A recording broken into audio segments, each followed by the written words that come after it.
Welcome to the Antidote. This is Greg McCann. This is Jeremy Rothkushel.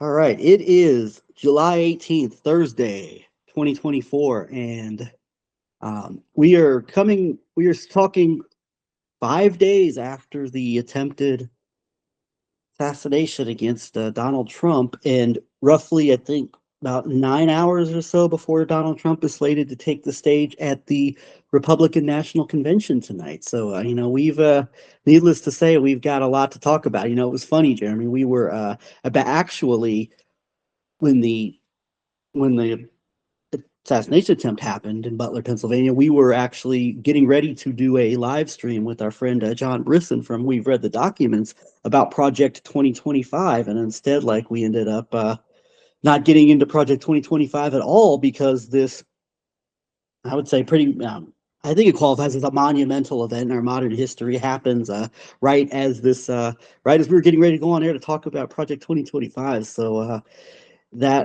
we've had 5 days since this happened. Trump's about to take the stage tonight. He's introduced JD Vance, the senator from Ohio, as his vice presidential candidate, and we're going to come at this from, I think, a few different angles of our perspectives and our thoughts on this, and what this means as far as 2024 goes, and the continued saga of will or won't Joe Biden step aside. Now he's sick, he's got COVID, and what you've said, pretty much representing the serious, heavy Israel lobby centric wing of the Democratic Party Congress is pretty all seem unified in calling for Biden to step aside. So we'll get into that as well. But yeah, Jeremy, to say a lot is happening. We keep using the term uncharted waters, but to say a lot is happening would be an understatement. I mean, this is quite a time to be an observer of the American political process, to say the least. And Donald Trump hasn't even spoken at the Republican National Convention, which will be his first public comments since the events of last Saturday. Yes, and if this were just a TV show and we weren't so invested in the destiny of our country and the world, then this would be very exciting. But I continue to have these very deep feelings of dread in relationship to what I'm seeing unfolding in terms of the nature and the context of the shooting at the Trump rally and the days of the RNC that have gone on so far, especially last night, night 3 seemed to be a big payload in many ways in terms of what we're seeing. And then the questions of Biden and the apparent destabilization of the Democratic coalition, we might call it. And then Netanyahu is set to come into town on July 24th. So now within the week from when we are recording today. And a lot of this is there's a rerun. This is seems to be part 2 of the 2016 campaign, and then what we then have titled the 11/9 operation, titled as such because that was the date. The election in 2016 was on Tuesday, November 8th, and then it was just after midnight where it was declared that Donald Trump had won, and there was a call from Hillary Clinton to Donald Trump acknowledging that he had won the campaign. So, and then part of this is we immediately had been researching the actual background of Trump being portrayed as this alleged populist outsider, and the networks that kept coming back was no, Trump may be some kind of outsider to the so-called DC swamp and the commanding heights of the public sector, we might say, in the United States. But he was very much one of the biggest insiders to a whole nother sector of power in the United States that spans everywhere from Lower Manhattan, the site of the September 11th attacks, Wall Street, real estate, media in New York City, and then a direct line down to Florida, where he set up his longer term residence, Mar-a-Lago, where recently he hosted Viktor Orban, I believe, and then this very strong tie to the commanding heights of power in Hollywood, and especially then with this relationship with these media executives, people such as Jeff Zucker, who was at the helm of CNN at the time, or Les Moonves, who was at the commanding heights of CBS. Moonves, who, a nephew of probably the key Israeli political figure in all of history, David Ben-Gurion. I think Moonves was the great nephew, I want to say. I don't have it right in front of me. I think he was a great nephew of Ben Gurion. Okay, that sounds right. And Moonves is infamous for his comment, I believe, during the 2016 campaign of Donald Trump may not be good for the United States, but he is great for us here at CBS.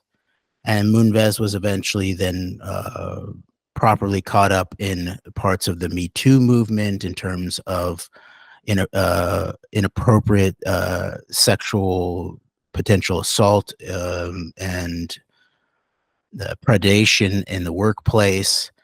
And so there's a sense of like a repeat of that era.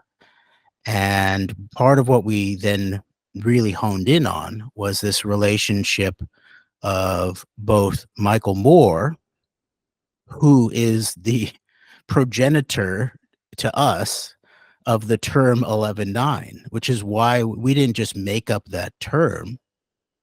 Michael Moore, remember, made a film called Fahrenheit 9/11 after the 9/11 attacks. I believe it came out during the run-up to the election of 2004 between George W. Bush and John Kerry, an election which is eventually very likely, highly likely stolen, especially via some of the Rove networks, Manafort networks, we may even say, Mike Connell networks, CNP, Blackwell networks in Ohio. At the time, it was very likely a election fraud election, and it's really one of the clearest examples that we have of actual election fraud in American history. And so, in the run up to that election, I believe Michael Moore released the film Fahrenheit 9/11, which was the premier example of both limited hangout on 9/11 and, to a certain extent, it not only totally eliminated any questions around the very what should have been obvious in a crime. If you have people who express direct motive, have long-term plans, in some cases years long, in some cases decades long plans, in terms of Netanyahu, a lot of it expressed very openly, some of it in his writing, some of it in his testimony to Congress in the 90s.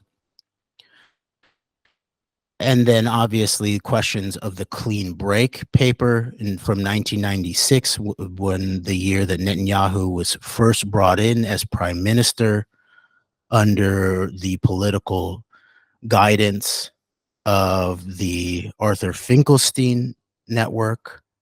And then that was one of the resonances that we immediately saw, that Finkelstein was the key operator early on, like maybe in the bridge between 2015 to 2016, mainly early 2016.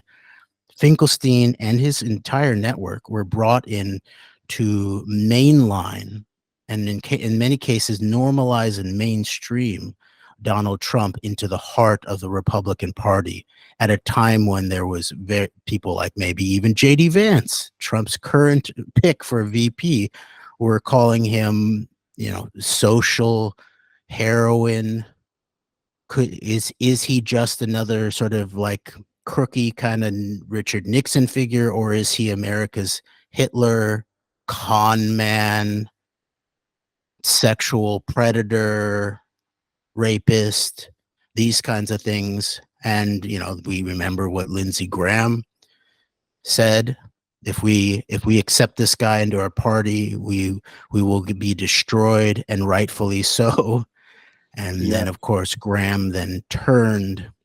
So 96, as Netanyahu's brought in by the same Finkelstein network that then brings in Donald Trump, is the same year then you get this clean break white paper delivered by the very intensely Israeli partisan neo-conservative contingent, uh, people like Wormser and Pearl Douglas and Feith. Douglas Feith. And Guys so, who, by the way, oh, I was just gonna say, by the way, the guys who still have never been properly dealt with in the frame of like what you call the neoconservatives, because usually the pressure, the heat would always go to like say like the whole PNAC wing, which is like your Bill Kristols and your David Frums and your Kagans, and but anytime they're either not dealt with these figures like Feith and Wormser and Pearl, or they're never dealt with in any kind of way that differentiates them from what are called the paleo PNAC neocons who just happen to be hawks on Ukraine. right, and actually that you've just pointed out too, and we'll get to this more when we begin to really discuss what is going on with the RNC and Vance as this VP pick, especially this post this assassination incident of some sort that we actually, I don't think we really quite know the full parameters of it yet. We maybe could discuss some of the possibilities there, but Vance very much represents what we might call the new neocons, especially in terms of rhetoric. And that was an early rubric that we developed to help understand what was going on behind the 11/9 operation and the Trump regime. Was that there was obviously these never Trumper, what we then titled the paleo neocons, the ones that were sort of fixated on by even parts of the 9/11 truth folks and aspects of conspiracy researchers, the Project for a New American Century, the Crystals and Kagans, as you pointed out. And yet there was this whole other contingent that were very, even maybe even more intensely Israeli partisan, but also had this very interesting and strange connection to the multipolar world, or at the very least were seemed to be serving the interests of a potential Israeli, an ongoing Netanyahu, especially Likud Israeli term to the multipolar world and away from the Zio-American Empire, as it's often called in these same kind of circles that continue to somehow miss this entire other new neocon contingent. And Vance very much represents exactly this. And so there's this part of the repetition of 2016 is one thing we always pointed out before there was direct, like evidence such as like the James Bamford book and other pieces of journalism that further solidified that the 11/9 operation was not just Russia. It wasn't quote unquote Russiagate, although that was a much deeper component that people still try to dismiss. But there was this very Netanyahu Israeli component to the 11/9 operation. And one of the glaring open source pieces of evidence of that was, and this is where we're getting back into repetition, Netanyahu planning to, I would say again, storm Congress. This time it looks like there's actually going to be then also this visit with the current Biden administration in the White House. The details of that have not, I believe, been announced fully yet. but this will be the first time I think Netanyahu will be. Is that true, Greg? The first time Netanyahu will be directly welcomed at the White House, or is it the second time during the Biden administration? I forget. I can't recall another time. I know the last time it was Herzog who spoke in front of Congress last time, right?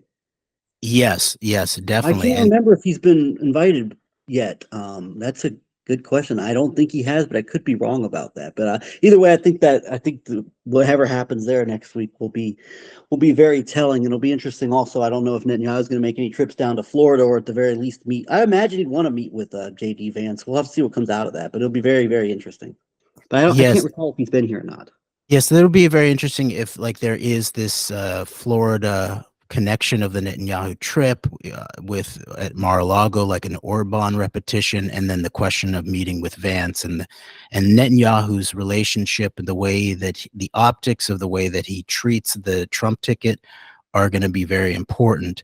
And but no matter whether this is, it's obvious that the Biden administration has kept Netanyahu at very strong bay and at arm's distance in American context, in a domestic American context. Now we've discussed, many times the bear hug that Biden was said to have given Netanyahu, literally and figuratively, after the October 7th Simchat Torah terror treason operation on Putin's birthday.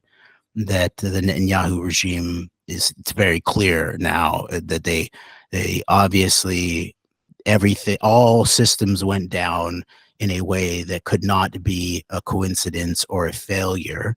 And even in the Israeli press now reporting directly on the deployment of the methed up Hannibal directive, or mass Hannibal directive, in terms of Israeli military actually killing Israelis in terms of escaping vehicles to Gaza and all of that. But the nature of Biden's arm distance, sort of almost like it's sort of the opposite of the bear hug. It's almost like an offensive lineman or a running back's kind of like stiff arm of Netanyahu in the United States.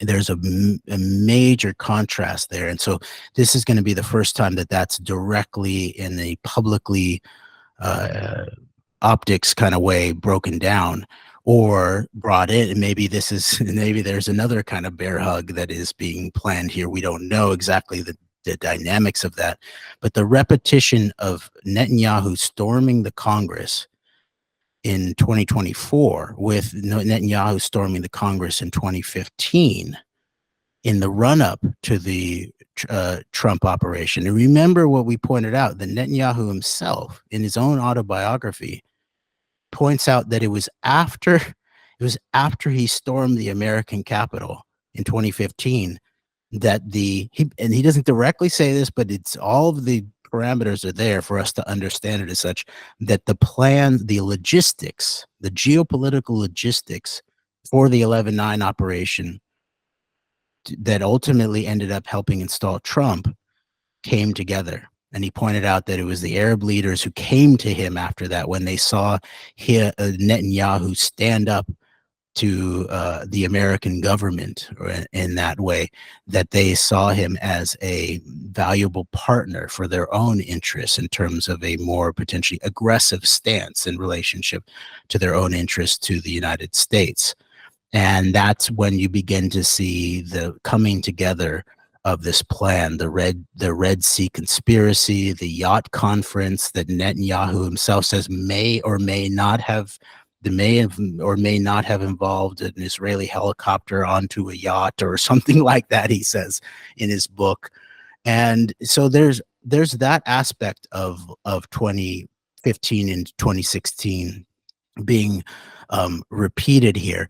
But this time that some of the parameters are different. Like there's a way stronger, both I would say Israeli and American suspicion of Netanyahu, almost a hostility to Netanyahu. Netanyahu, the adversary, as we picked up on in terms of these turning tides. Because there was a public letter written by a bunch of very credible Israeli for maybe former official security types, saying that the U.S. government should reject Netanyahu's trip.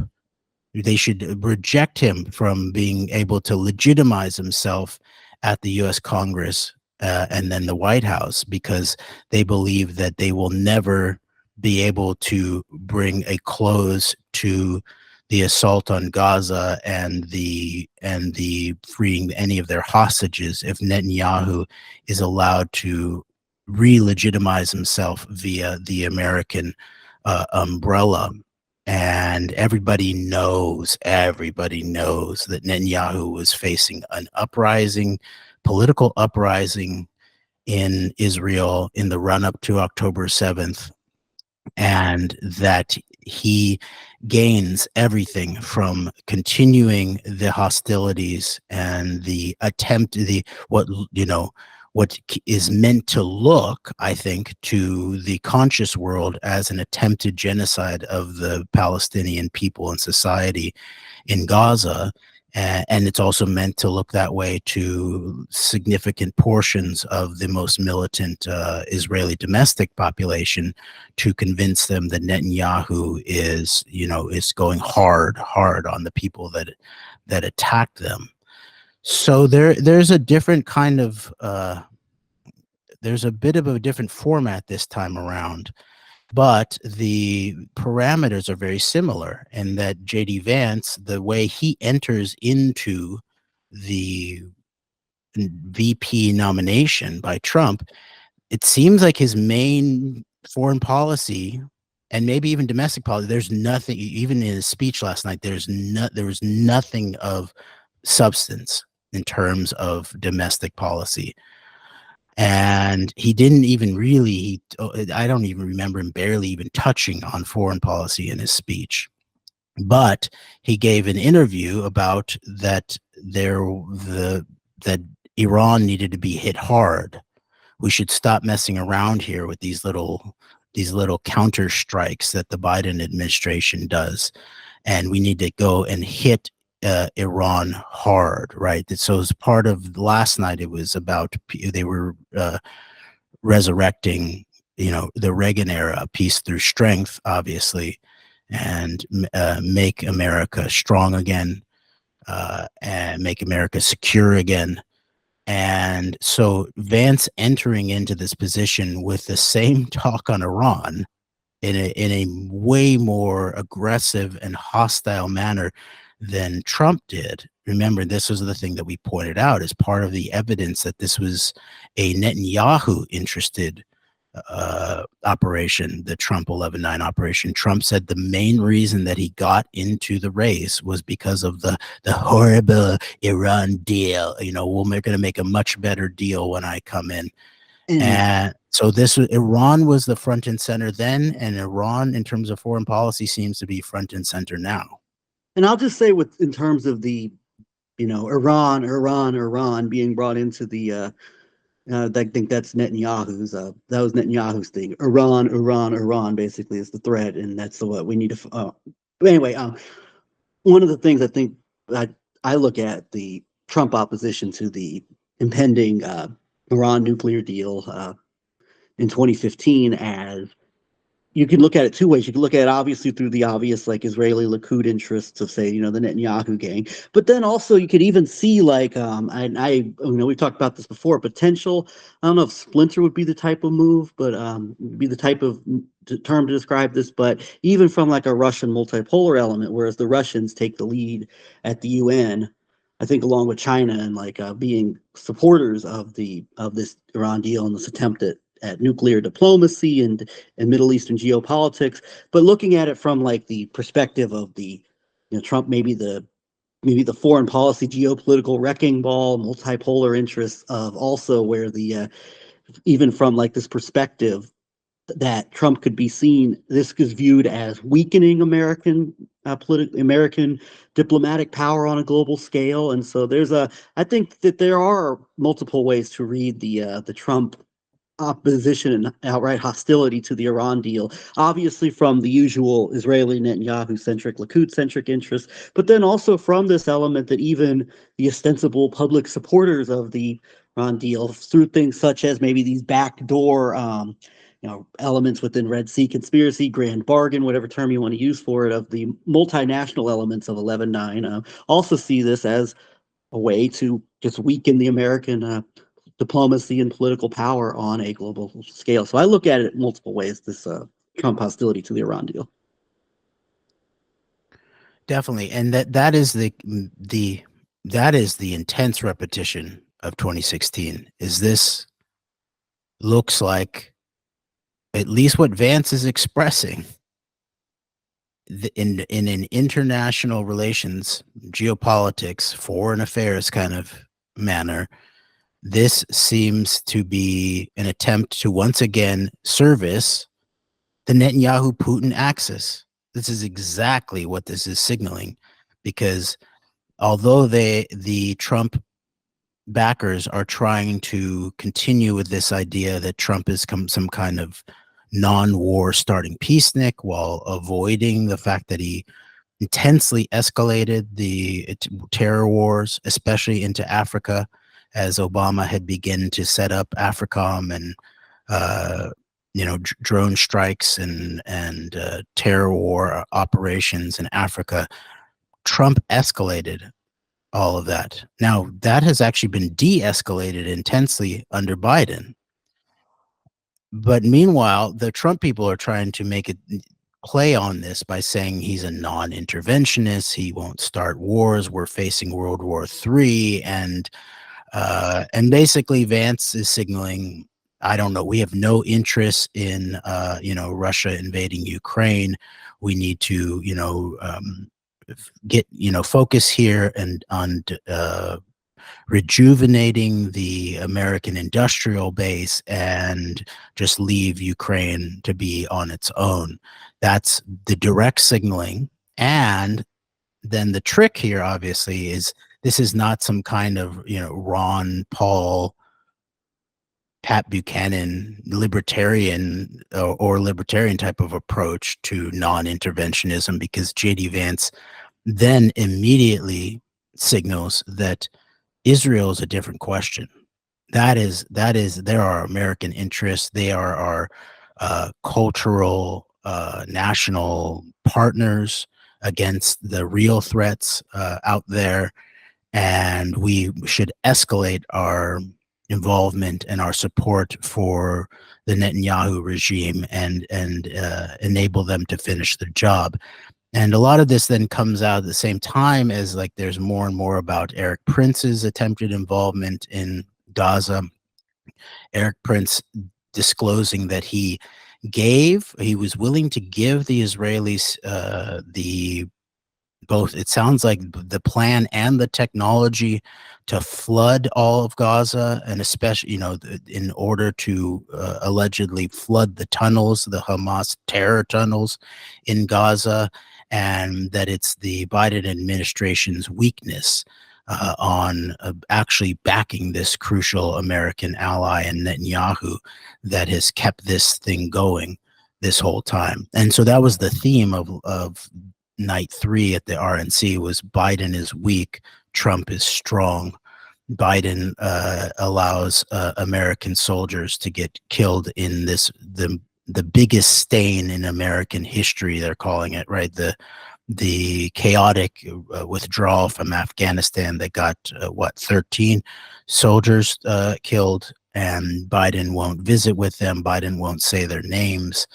And this is key to all this. Of course, they will not bring in larger frameworks of how many soldiers have actually died in relationship to, did more soldiers die under Trump or more soldiers die under Biden? It looks like many more soldiers died under Trump, but it wasn't this stain of this withdrawal that reminded people of the fall of Saigon during the Vietnam War in many ways. And even, you remember, Greg, when we were at the debate, the CNN debate at the Kansas City public television station that the older gentleman who was a vocal Trump supporter behind us, he really was resonating around Trump, saying this was the biggest they call it stain or shame in American history. And I kept on then yelling out, "What 9/11? Right. 9/11?" You know, Yeah, I I think mean, yeah. I think it's a reminder. Like, I think this gentleman was certainly from the boomer era as far as like his age, and I think there's a heavy resonance between that era and like the shame of leaving Vietnam without victory, and I think there's even a shame, there's even a strain, I think there's even a strain at play, probably psychologically, maybe even subconsciously, between that and what is considered the anti-Americanism of the end of the war and the way the military was treated. And now they're not literally they're not literally spitting on soldiers in the streets and calling them baby killers, but they're figuratively doing so by disgracing them with this horribly managed exit strategy, and then not talking to them and not meeting with them and not acknowledging them, et cetera, et cetera. And it's become clear after last night that this is I would say, we talk about how we anticipated these two major Achilles heels of the incoming Biden administration, one being his COVID, as it was still going on intensely, and then his response to COVID, which I believe turned out to be one of his major Achilles heels too, and that the attempt at the mandate and the very lackluster actual public health response in a direct way in terms of backing high technology airflow kinds of systems for at least public buildings, or even what the British public health system did in terms of supplying vitamin D at the very least to their elders, things that could potentially actually have some direct effect. Instead, it was, play into Pfizer, Moderna hands with, and then also some aspect of undermining certain senses of American sovereignty and principles in terms of attempts at mandates and all of that. So I think that turned out to be true. That seems to operate at a very alt media grassroots level. Where then Trump also has this weakness where they sort of try to figure out what they're going to do with the proud, King sponsor of Operation Warp Speed, and I created great vaccines, and him sticking to that, Trump sticking to that. Now, by the way, there was this leaked phone call then with RFK Jr. There had been hope RFK Jr. was going to be showing up, and I believe he's in Milwaukee for the RNC. The more alt people were still hoping that Trump was going to take on RFK Jr. as his vice president, and this was going to be truly a unity ticket that was going to take on Big Pharma and all that. And part of this leaked call between Trump and RFK Jr.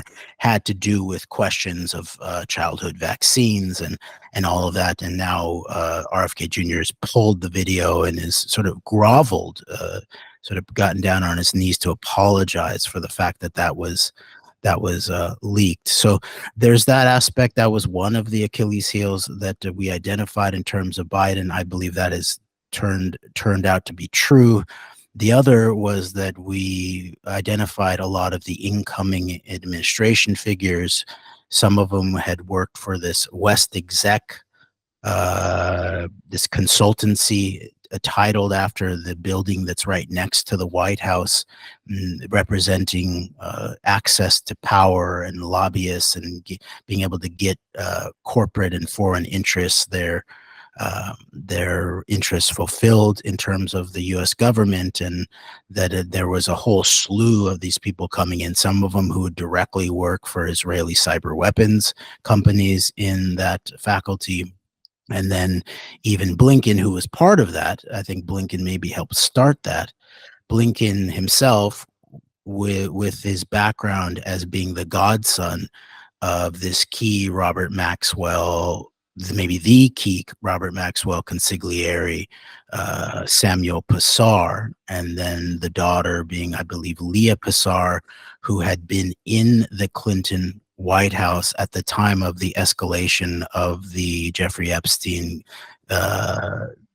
um, operations in the Clinton White House during the 90s, more than 10, maybe more than a dozen visitations of the Clinton White House. And so there was all these indicators that Biden was filling his administration with a lot of Zionist influence and Israeli partisans to maybe a different effect, right? Maybe we might call them more liberal Zionists than these hardcore neocons that Trump brought in, but that this was going to be an Achilles heel. And I believe that, especially now that we saw this year early, quote unquote, October surprise, a lot of, you know, subtextual meaning laden in October surprise, and talking about the October 7th attacks, that this now has obviously become a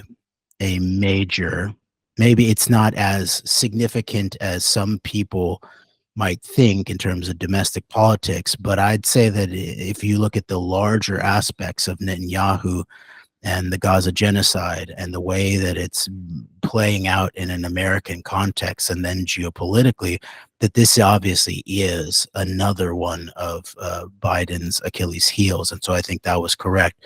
Now, the main propaganda Achilles heel, now I don't know if you can have three heels, but we'll just add it as another weak spot, is this Afghanistan withdrawal, which the Republicans, I'd say, almost perfectly choreographed last night. It was the most emotionally laden piece of the RNC, and a lot of people in the delegation were crying, and they had the family members of the dead American soldiers, and Biden won't say their name, and Biden won't talk to them. He was checking his watch when their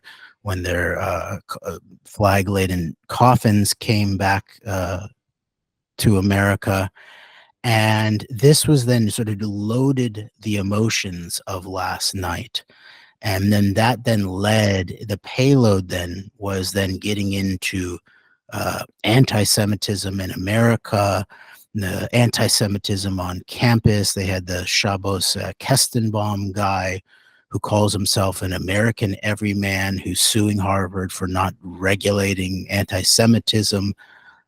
And then they also had the UNC frat bros come and sing a song that was started by these sort of two white country guys backed by this large African-American singers. After the entire Gold Star family sort of emotionally laden psychographical drama that was very effective. And then they had two of the hostage family, the parents of an Israeli hostage, then come in, and of course they didn't bring in the hostage families of the Israeli actual civilians who were taken hostage, because a lot of those are actually intensely anti-Netanyahu, and they understand that Netanyahu deployed the Hannibal Directive and is ultimately sought to use the actual hostages as sacrifices to the Jewish Moloch state in many ways, post October 7th, and to his own political fate. But they brought in the parents of an Israeli tank soldier who was taken hostage. You know, that's sort of, you know, a fair target in what they're calling a war in certain ways. They still have their emotions, I'm sure, you know, as all of the parents of soldiers, American soldiers, have totally legitimate emotions in relationship to the loss of their family members or this family member being held hostage. But the politics of all of it were not legitimate. And then that headed into, you know, there was a lot of U.S. military veterans, some special forces veterans, saying that there was a total breakdown under Biden, that people didn't want to serve that kind of commander in chief, that is making America weak because of showing weakness to our enemies abroad and coddling the woke and DEI interested at home. And then they then get into Lee Zeldin, the sort of maybe the key Zionist of Organization of America, Congress, or maybe he's now a former Congressperson in the United States, and he he sort of dances around a little bit the actual sort of substance of the Zionist interests in the U.S.-Israel special relationship. He leaves out special, and that was basically the only time that he really touched on it directly. And it was mainly that Trump is strong, Biden is weak. We need to restore peace through strength. And then they do a big payload at the end and bookend the whole thing with a Wisconsin-based World War II veteran who fought to defeat Hitler and the Nazis, but then he realized that the United States was home, and he was very emotionally sympathetic. He was a sympathetic figure, and he had a good vibe about him, I would say. And then he says, that I would consider I'll re-enlist if Trump becomes our commander in chief. So if you think about it as this very Zionist package deal, as an attack on Biden, and also then servicing this intense emotional hindbrain of the American psyche, you can see that it was masterfully crafted. Actually, it was the most masterfully crafted piece of the RNC that I've seen. And then in the mix there was Michael Waltz from Florida, who's also a veteran, special forces, I think, and was at the epicenter of that congressional group that you had identified during the Trump years, Greg.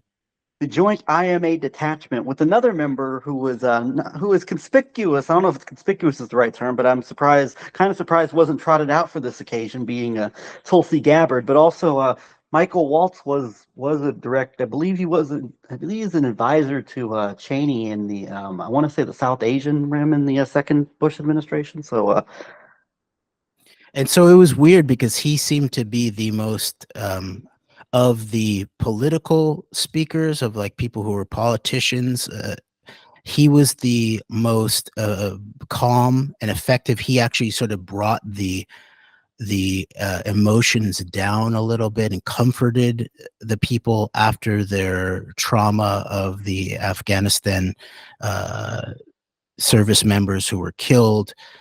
And so, leaving out this whole Cheney background in terms of a Waltz, and very few people are going to understand all of that, to me, it was very glaring. And of course, who else it seems to be a part of that detachment, what's it called, Greg? The Waltz joint IMA detachment is Ivan Reichlen, who has become now an infamous figure. To be a fly on the wall when those meetings would take place, and to see who had been in those rooms during those meetings, man, that might have been very telling. Yes, definitely. And so then after Ron DeSantis also mentioned as well. Oh, right. I don't think Lindsey Graham was mentioned by name, even though Lindsey Graham was a judge advocate general in the Navy. But I know Ron DeSantis was part of this joint IMA detachment. And was listed as it in Ivan Reichlen's LinkedIn profiles, where I got this information from, these names. So you were one of the earliest people, Greg, on to this question of Ivan Reichlen and the nature of this detachment. And now Ivan Reichlen has become a crucial figure, I think, to understand the deep id behind the new 11/9 Trump operation. And many people now, like many more mainstream people now, are going back to that infamous video of early this year of Alex Jones and Ivan Reichlen leading the way on talking about the threats from the American deep state against Trump's life and the potential they might try to assassinate him. And then Reichland basically directly saying that if they do, that might be the best thing for us. And Alex sort of reluctantly, a little hand wringing there, agrees totally that if the deep state were to do that, they shouldn't be that dumb. And I don't think it's good, but that's true. You're right. That would be the best outcome. And Reichland is basically saying we will immediately deploy my target list, and they will not know what hits them, basically.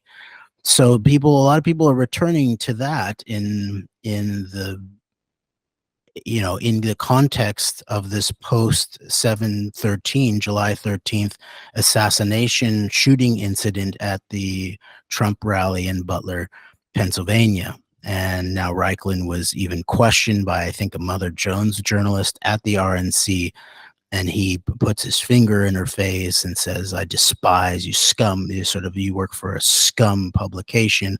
I won't answer any of your questions until you tell me one thing that your reporting has gotten right. So if we were there, of course, we'd go like, oh yeah, you remember when Mother Jones published like articles about the actual cell that orchestrated the Iraq war in relationship between the Douglas Feith terror cell in the Pentagon, the Office of Special Plans, and with the Israeli detachment deeply involved too, and all of that. Yeah, Mother Jones published some of those articles early on, right? So we would just Mother point to Jones and the Nation. Yes, both of them. Yes. yes. And so that was maybe a different time for those publications, I actually would say. Right. But we could at least, very few other serious American journals were publishing anything close to that would have helped the American people understand what was really attempted to be hidden from them, even apparently hidden from the current Republican vice presidential candidate, JD Vance, who was a post 9/11 Marine and went to Iraq and now has turned against the Iraq war because the American elite establishment and the deep state sold us out. And even in like leaked messages from Charles Johnson with JD Vance from not that long ago, I think, JD Vance apparently, and this may be true, I don't know if he's being deceptive, but he seems to be towing this line about how Netanyahu was the wise elder statesman of the post 9/11 era and was warning the American establishment warmonger deep state that they would destabilize the region if they went into Iraq. And so that's a very interesting symbol of what all is going on here, because it could be the truth that could be the level of the handling, for example, of a JD Vance, who says in these text messages that he read all the articles at the time saying that Netanyahu was against the Iraq war, and somehow no one in his circles sort of basically pointed him to C-SPAN videos of Netanyahu being the most aggressive agitator in the U.S. Congress on behalf of what he said was the Israeli interest of going directly into Iraq, overthrowing Saddam, and it would transform the region for the better, Netanyahu said. I wonder if in part this is, and I don't know this, I'm spitballing here, but I wonder if this is in part maybe this, there is, we've talked about as part of like the neocon split, I think you could call it, between like the democracy builders, what you might call the paleo neocons, and then the ones who I think were more represented by likes of John Bolton maybe, or the Frank Gaffney nest, which is very closely connected to obviously the Clean Break crew of just go in there, get rid of Saddam, and don't try to waste time in there trying to build a democracy for Iraq and nation build, but just get in there, get Saddam, get out, and then we can focus on Iran. I think was a lot of this. I wonder if that's the kind of distinction that maybe Vance is making at some level. I'm not sure, but. Well, that he is referencing things that were written and that were used as cover in terms of the just direct eye and ear evidence of Netanyahu haranguing the U.S. Congress to attack Iraq and overthrow Saddam Hussein, that there were elements of the Israeli security state and certain diplomatic elements that now, one of the main splits was go first to Iran, go straight to what Michael Ledeen might call the terror masters in the terror mullahs in Iran, the head of the snake, as they would call it. Now, there was that debate within certain aspects of the very militant Israeli, security state of that, or we should go straight to Iran. And remember, there was, even in terms of all this under 9/11 and the anthrax attacks, there was even a pretty high level attempt to attach Al Qaeda cells to Iran, but definitely Iraq and Al Qaeda, and definitely major attempts to attach Iraq to the anthrax attacks that in hindsight really look like the AIM strain that was pilfered from US AMRID, the Fort Detrick lab, and then my sense of it is then very likely, and some of this might go back to even very strange connection to the Michael Kadar alleged incident of this was what, first year of Trump's administration, the hundreds of bomb threats to Jewish communities, centers, daycares, schools all around North America that were then traced back to Israel and then blamed on this younger guy, Michael Kadar, whose mother was Tamar Kadar, who is a long-term Israeli biological weapons officer, operative, researcher at Nes Ziona, which is, I believe, it's the epicenter of Israeli biological warfare research outside of, I think it's in the suburbs of Tel Aviv, very, very secret. And it looks like maybe, even in terms of the audio recordings, and there was a shape shifting of a voice in terms of a lot of these calls. Some of them were actually run through a spoof number in California, which very interestingly was tied to Scientology, the head of counterintelligence at Scientology in California. Very interesting. There's a very deep Scientology Israel connection if anyone wants to sort of delve deeper into that.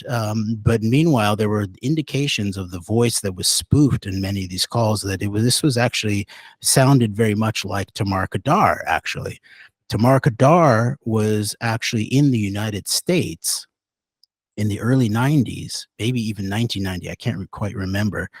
I think she was in the United States when Kadar, when her son was maybe conceived or at least born. So I believe that's how he becomes an American, a dual Israeli American citizen. And it was during a time when one of the times that the security at the Fort Detrick had been breached, apparently, in terms of the laboratory that was working with the AIM strain anthrax. And then the anthrax attacks, of course, are the ones that are most obviously on the surface a false flag. And even the FBI sort of run into a ditch kind of investigation with the Bruce Ivins eventual alleged suicide. Maybe actually was a suicide. Very obviously not the actual guy who did it, or at the very least definitely didn't orchestrate this attack. Remember, these high-level anthrax letters had these scrawled notes. 9/11, we have this anthrax, death to America, death to Israel, Allah is great, and sent to media, and then the real high-level anthrax sent to U.S. senators, all of them Democrats, I believe. Maybe there was one Republican, all of them Democrats, all deeply involved in the post 9/11 policy engagement around such crucial issues as the implementation of the so-called Patriot Act, and then also the run-up to the Iraq War. So there's this deeper aspect there where it very likely could be in terms of the delivery mechanism of the anthrax attacks that were really a crucial, like if you think about, like as I was talking about last night, where this series of psychological manipulation was grounded in the emotions of the dead and grieving families of the grieving families of dead American soldiers from the Afghanistan withdrawal created this massive emotional effect. It was really the anthrax attacks post 9/11 that spread that really made it Americans feel like they were all under a threat, not just people in big buildings in near Wall Street in New York City or at the commanding heights of the U.S. military at the Pentagon, but any person in the Midwest who could be targeted by crop dusters, could be targeted by allegedly Al-Qaeda's anthrax or Saddam Hussein's anthrax. And then meanwhile, the technology to create and deliver this very high grade aerosolized anthrax was technology that was first announced in, I believe, 2006 in a public fashion by Israeli scientists. It had to do with using silicon as a umbrella or a spreading mechanism for the anthrax or other germ warfare, it seemed like. And so that combination of Tamar Kadar and the earlier breach of this strain in American facilities, and then the Israeli silica very likely component of the delivery mechanism really, I think sort of points a finger directly at certain state-sponsored perpetrators in relationship to the anthrax attack, which was the major and pervasively emotional manipulation follow-up to the September 11th attacks, which really sealed the deal in the American psyche in terms of launching this ongoing terror war. So going back just to that era, I think is important because I just want to finish the thread on how we came to this 11/9 operation and came to really assess Trump as part of this very specific piece of Hollywood power players, Ari Emanuel, because Ari Emanuel was the touch point for both Michael Moore. He was Michael Moore's agent, and he was also Donald Trump's touch point in Hollywood. And Michael Moore makes this limited hangout Fahrenheit 9/11 film in the run-up, and releases it in the direct run-up to the 2004 election that doesn't mention any of the overt Netanyahu interests. 9/11 is very good. The terror war has been talked about by Netanyahu very directly. He convenes the Jerusalem Conference in 1979. There's lots of other high-level Israeli intelligence, military intelligence people who are part of this much longer-term Ben-Gurion stratagem in Israel of terrorizing the West in terms of that is their macro geopolitical strategy in terms of further amplifying, catalyzing, sealing the deal of this so-called special U.S.-Israel relationship. And so then Michael Moore goes on to create this film Fahrenheit 11/9 to allegedly tell us how Trump was quote unquote elected. Nothing in terms of like the real deep information warfare components, really serious about the actual long-term cultivation of certain Russian organized crime and intelligence networks of Trump and his entities over decades, and definitely not a word of things like Finkelstein, Netanyahu, Psy Group, and the obvious Israeli networks that came in to aid the 11/9 operation to install Trump, and definitely no questioning of very suspicious things like the day of the election, even the night of the election, in terms of indications that there were certain fixes that might be in terms of indicating where the Trump people needed some votes in order to secure the electoral college, like Chris Vlasto at ABC News calling directly the Trump campaign to give them certain information, and then there were a lot of questions in terms of some of these swing states post 2016, post 11/9 operation Right. that never quite got deeply sussed out or investigated.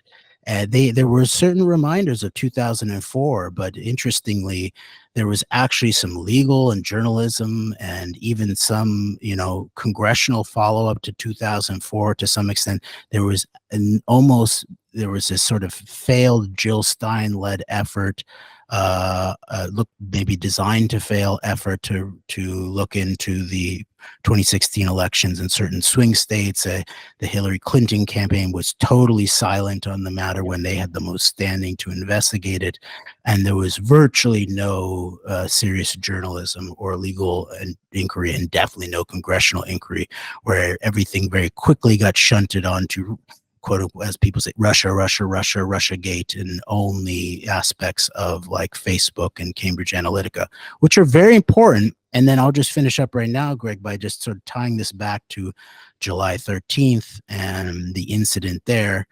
And I'll just disclose that my guiding frame of a lot of this, including the RNC, but also in terms of Trump and what goes down at these rallies and what went down at the rally on July 13th, is wrestling, fight, MMA, WWF, WWE. And as we were looking at, Greg, it looks to be that frame is really starting to pan out in terms of Dana White might be the one to introduce Trump tonight, right? That's very much an Ari Emanuel operation. Right. Hulk Hogan is speaking, I think, tonight. Yeah. Exactly. And so there was a point about the Butler operation that I was wanting to tie in here. I forget what it was. I'm sorry. Oh, you're going to go into the what goes on at the rallies, and you were getting into like the state. I think like the state and the maybe elements of what you might call the theater or the pre-scripting of things or the stagecraft of things. Yes, but there was some specific thing that I was thinking of that tied it into what's happening at the RNC. I'm sorry, it skipped my mind. It happens to me all the time. um, I we were well, I'm not quite sure where you were going with that. But definitely in general, the frame that I sort of have come to understand here, to really understand much of the way that a lot of this, at the very least, is scripted, and especially at the very least after the fact, is that this is a combination of fighting, sort of. It's, sure, there's reality to MMA, but just like any kind of sports, and maybe especially in terms of this kind of sport, there's the larger aspect is scripted in a way that is very obvious in terms of, wrestling and WWF and WWE. So that combination of Dana White and Hulk Hogan, if that pans out to be true, will be, I think, very, very telling in all of this. Yes, you're absolutely right. And there's two areas I want to bring into this before we finish. But I wanted to go back. I wanted to circle back to the whole with the JD Vance foreign policy and making the distinction between like a Ron Paul, Pat Buchanan type of foreign policy. And I think you're right in that, like, you're certainly not going to have JD Vance calling you're certainly not going to have JD Vance calling the Israel lobby America's amen corner as far as going to war in '91 and the Persian Gulf War, or anywhere near Ron Paul's concentration camp lines. Although I think, we've talked about in ways of like how their brand of quote unquote, isolationism of just remove America from the world, I think actually benefits a lot of certain interests, including maybe even elements of like these more harder line Israeli interests. But I think where a JD Vance would be somewhat of a continuity to some level or another, at least from my understanding, from my perspective of what like his this type of foreign policy of like of overtly embracing Israel and then hands off approach to Ukraine. Like, we worry about our own borders, and then of course, that also there's some correlation between that and then like Zelensky, the abuser of military funds and guy who can't be trusted and all this and that. But there's a continuity here, I think, in that what I sense with Vance is that this is a continuity of elements of I think of like the Trump MAGA foreign policy of using American power as far as like to consolidate and really make certain things happen regionally in terms of the Middle East, I guess also in Eastern Europe, but particularly I think in terms of the Middle East, further consolidate things for like a bit of a under the idea of like American military might and power and American strength, peace through strength, the whole Ronald Reagan thing of strong America being the leader in the region, while also actually, a lot of what Trump did was take hands off of things such as you can look at what happened with UNRWA and look at what happened with various protections for Palestinians, along with using the U.S. power of the U.S. government of his administration to move the embassy to Jerusalem and make all these moves and the Abraham Accords and the other decisions that were very much in an Israel-friendly direction. There is an element of this, I think, that is continuing to use a gradual kind of, what I think, multipolar benefiting hands off of like the American hand being actually removed on a global scale in a lot of ways, while you bring, I think this is where like kind of the payoff of like long term, Pat Buchanan foreign policy and the bringing in the culture war is of you bring America home and you focus on the culture war at home through the migrant invasion and the woke wars and all this and that. So I think that's an area where I sense there will be a semblance of it. Won't be. It's not exactly like it. Certainly not. There's differences, but I get a semblance of continuity between what I sensing a JD Vance foreign policy agenda perspective would look like with something like that, particularly just the yeah, we're going to give up some of our.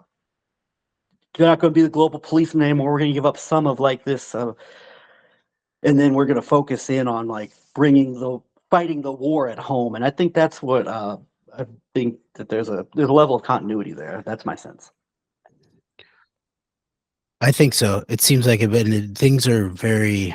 This is methed up. We're sort of in this methed up territory in many ways, and there's a certain way where this is 2016 plus almost a decade of this ongoing high grade military grade information warfare, which I believe that the connecting point I wanted to make in terms of how after 11/9 things were sort of limited. The hangout was limited via everyone from Michael Moore and Fahrenheit 11/9 to then very obviously CNN, the Jeff Zucker's CNN and the New York Times, the Maggie Haberman, the daughter of Likud PR, a New York Times operation, and even all the way up to Rod, Pegasus, NSO, Israeli cyber weapons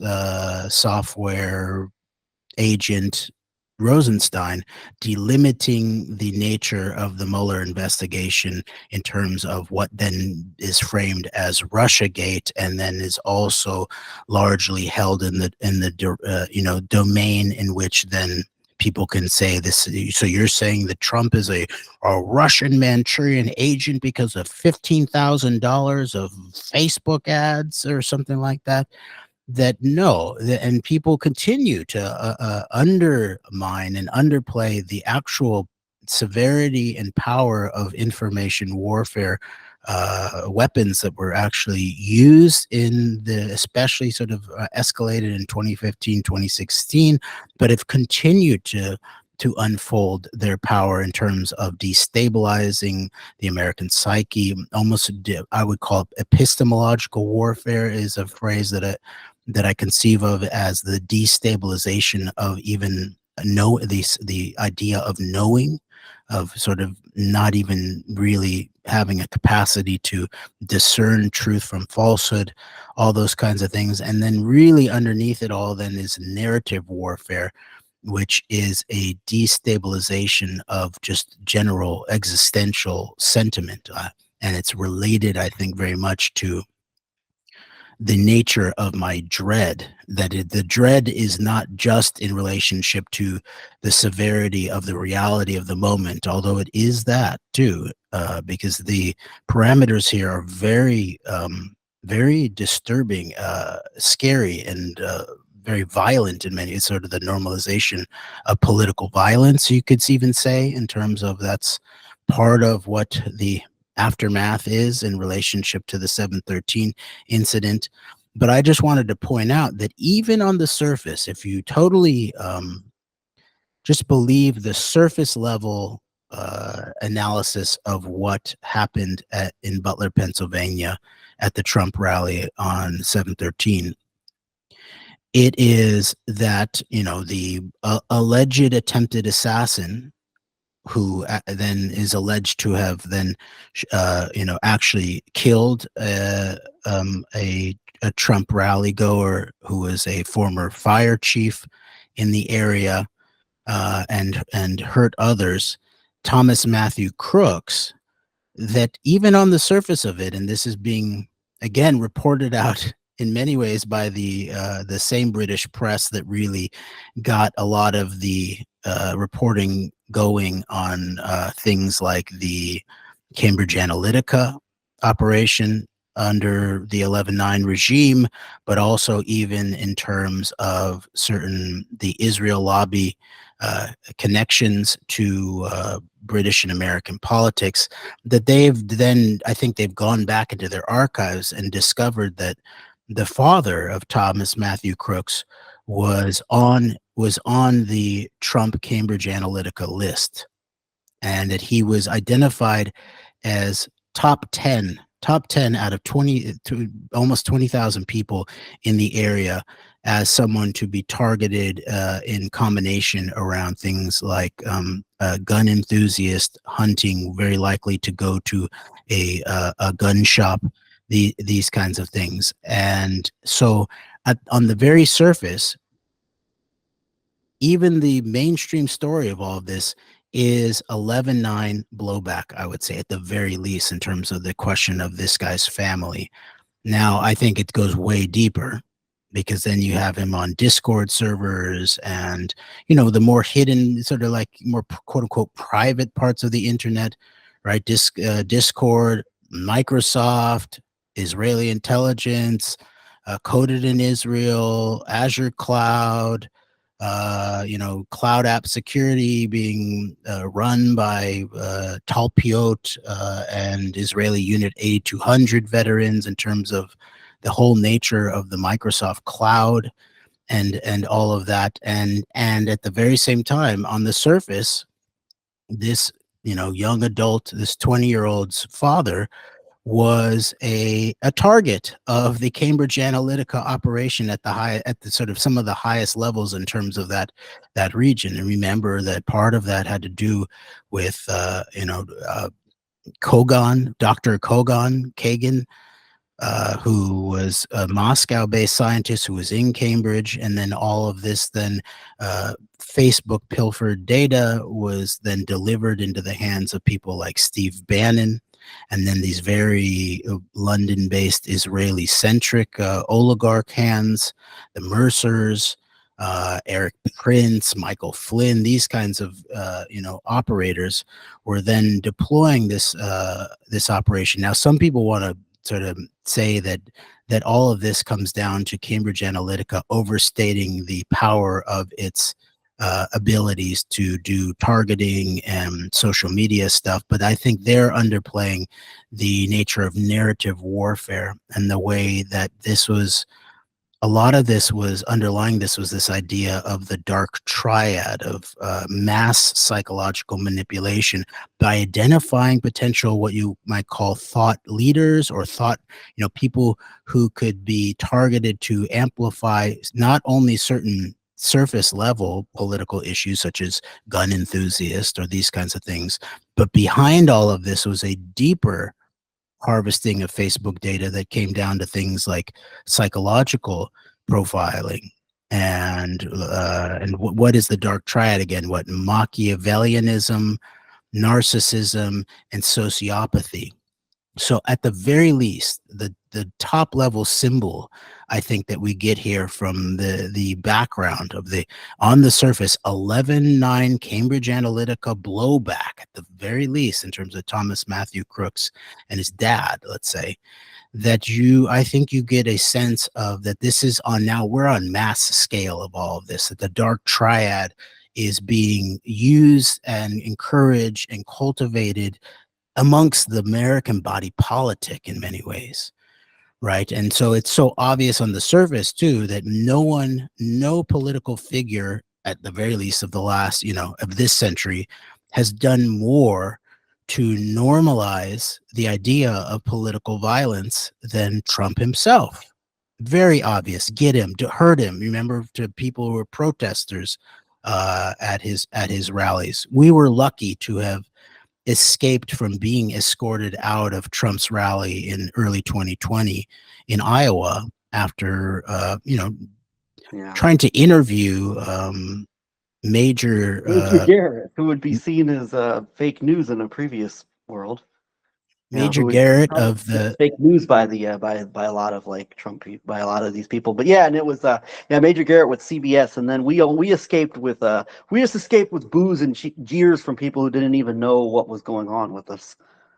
So you can imagine what that was actually like when if that if one of our yelling out more Epstein lawyers in the middle of Trump's rally had that there had been the guys in front of us had, instead of just giving us a side eye, had actually sort of like instigated against us. You could imagine Trump would have been like encouraging people to hit us like he did in 2016 with protesters. And this goes on and on and on. And it's one of the things that we early on began to talk about in the Trump era in terms of Alex Jones, the actual content, like the subconscious, the psychological content of Alex Jones is violence.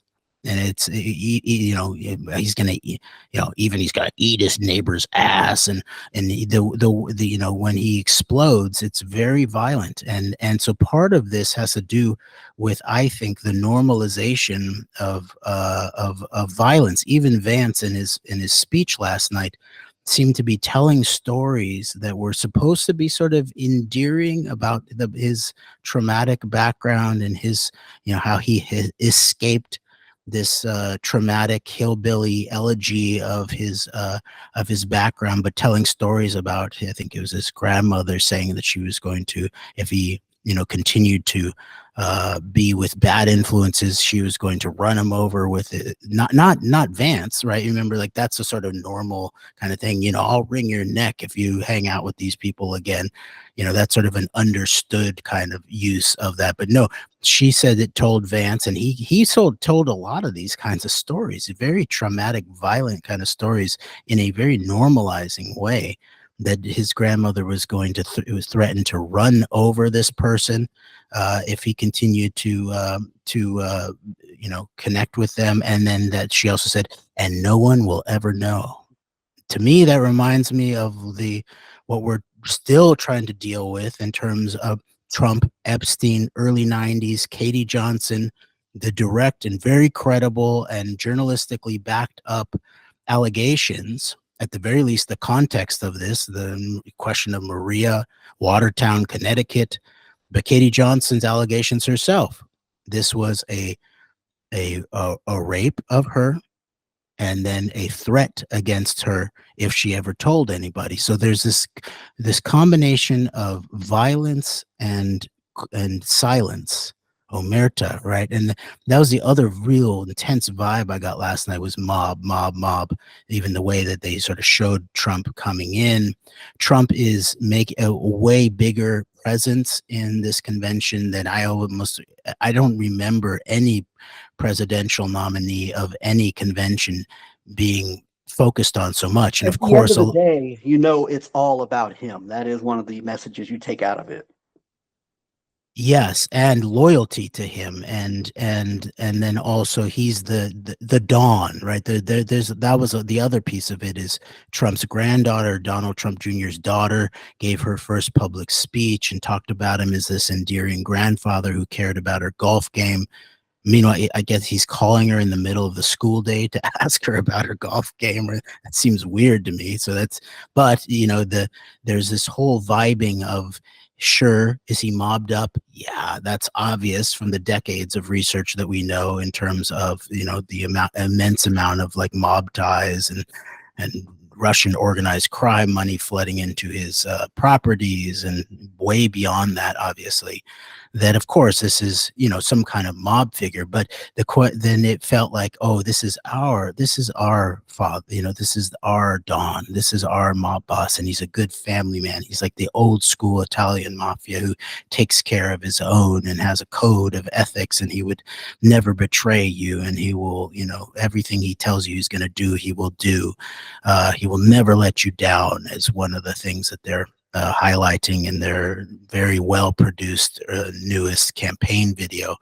So that combination, the normalization and the escalation of the combination of violence and silence as the mass dark triad Cambridge Analytica kind of analytical ops that were being run emotionally last night, combined with normalization and trying to sort of settle everybody down about this whole question of the 11/9 operation and the geopolitical espionage scandals, and how it's tied in to the two main figures who are waging aggressive warfare on the planet right now, Netanyahu and Putin, and that their interests are being serviced. And don't worry about all of that, because Trump cares about his grandchildren. He's a great family man, and America is lucky to have a grandfather like him. If you're on the team, we're unifying the team, right? But of course, the way that they're talking about, Biden and stuff like that, it's hard to see this as some kind of like Obama speech about there's no red states or blue states. There's the United States of America. There was a question of unity, but the unity is, I believe, about unifying behind Trump. And that's really one of the big symbols that we saw from this RNC, is all the people who've had to sort of Yes. kiss the ring of Trump are being featured. Bending the knee. Yep. DeSantis, yeah, Rubio was placed right next to Trump. Yeah.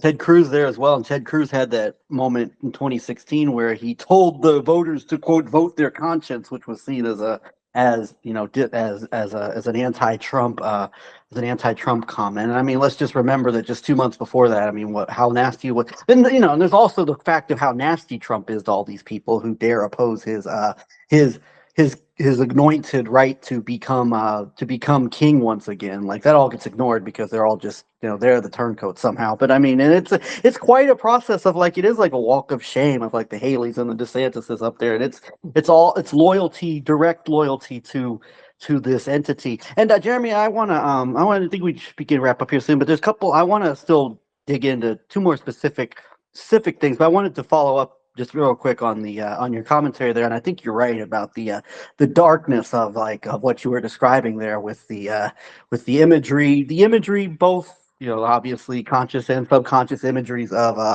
political violence, and just this hard might makes right in every situation, no matter what, whether it's actual like might or not, or whether it's actual like what you'd call might, or just simply kicking people who are beneath you, like kicking people while they're down or that are not on your level as far as power and influence go. There, that's, I guess, up for interpretation. But it's interesting. You mentioned like this Cambridge Analytica targeting of the father of this the suspected assassin, who of course was dead. Dead men tell no tales, like in just about all of these incidences.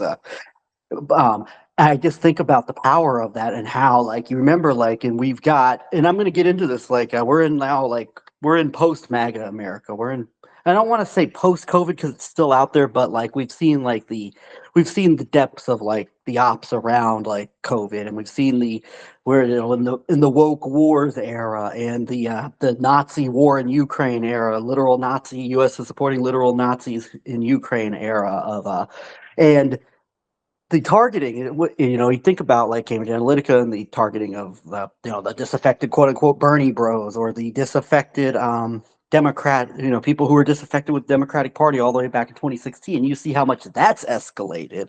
Um, and you could look, of course, at the first couple of nights of the RNC and all the representation of, how we've left the Democratic plantation to come to the Republican Party through Trump baby and Amber Rose and all of this and all these other, and all that I call it nonsense, but just how far things have escalated, and that this type of like there could be, there's scenarios out there where you could have like a targeting of, and then you even bring in like the discord element of things and other factors. Like you very well, this could be a new. I'm just thinking about this. This could be a new. And I don't know if it's exactly new, but certainly like I think a modern technological variation on the cultivators of maybe grooming purveyors of political violence and through these types of things. And it could be, not only could it be potentially like, this registered Republican whose father was targeted for issues around gun matters, but also could be the person who's being targeted around anger with what the idea of what the of like what the other side of what people have done as far as to the race relations or economically or in terms of foreign policy matters or woke matters. I mean, and it could come from, as I think we've seen, like in a lot of ways, it's increasingly hard to distinguish, I think, like elements of what you might call, the hard right and the hard left, quote unquote, and certainly in the not only in the post 11/9, but post 2020, post J6, post COVID, post woke wars, and everything that comes with all this stuff. And so there's a lot of targeting that could take place all over the map, and I find that to be a potentially I find that to be a scenario that maybe could be looked at and evaluated more. And then of course, you even bring in then like the prevalence of the tech giants taking a central role, I think, through maybe the installation of a JD Vance as VP candidate directly in the Trump 2024 campaign. Exactly. And I'll just say one more thing, that the very strange too, that, and this was mentioned by Shabos Kestenbaum, quote unquote, everyday American, who filed a lawsuit accusing Harvard of failing to protect Jewish students from anti-Semitism, even claimed he was quote unquote so-called attacked because he was a Jew.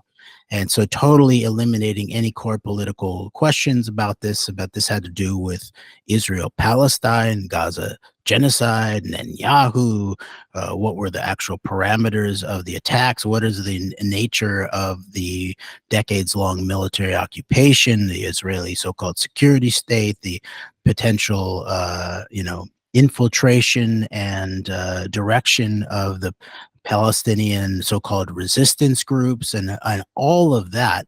And so that's all then all put down to, everyday American Jew attacked for being a Jew. Shabos Kestenbaum, in his speech, talked about how he had been a Bernie Sanders supporter.